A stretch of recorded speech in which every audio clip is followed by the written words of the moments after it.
Hey everybody, I'm Mike Krupa, and today I want to talk about a new Illinois law that was passed effective January 1st, 2026, in effect for fully insured employers in the state of Illinois. This is another law that's going to cost shift onto employers. It's called Illinois House Bill 5258. And essentially what this bill does is it expands the definition of eligibility in the state of Illinois to certain dependent parents and step-parents of employees. There are qualifications. They do need to be a tax dependent of that employee and be making less than $5,050 a year and also residing within the plan's service area. And when those conditions are met, you must allow for enrollment, and then you will absorb that risk if they come onto your health insurance plan.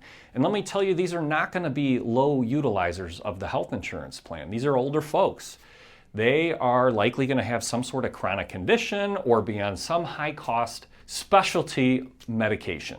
And employees are not going to enroll their parents or step-parents that don't need health care. They are going to enroll the ones that absolutely need the health care, which is built-in adverse selection right here. And for mid-size employers, it could take just a few of these claims to completely annihilate your January 1st, 2027 renewal. And this creates an unfunded liability for employers like you who are already struggling with rising health insurance costs. Now, many qualifying parents are also going to be on Medicare, and when they elect your group health insurance plan, coordination of benefits will kick in, which determines whether Medicare or your plan pays primary. And depending on your size, you could absolutely become the primary payer, and that means that you're going to absorb the majority of these claim costs. And this will directly impact your renewal if you have these folks join the plan. Now, this law is just one more example to illustrate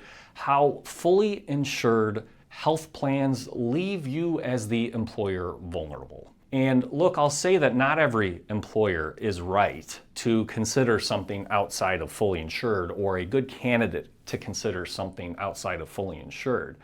But this is a good time to kind of reevaluate your funding arrangements. This fully insured environment, it's basically a system where you have to absorb all the costs and you have no control around it. Now look, it's already December.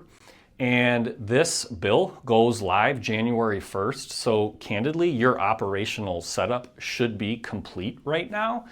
But that's not the biggest priority. I think the biggest priority is really now taking a strategic approach for the following year. And what are you going to do about these mandates that continue to come down the pipeline and add costs to your plan? So strategically, you should be thinking about, could a level funded option work for us? Could a self-funded option work for us? Let's work with our broker to determine that. If you want transparency and control and protections from mandates like this, those are your options, level funding or self-funding, and you should be evaluating those for January 1st of 2027.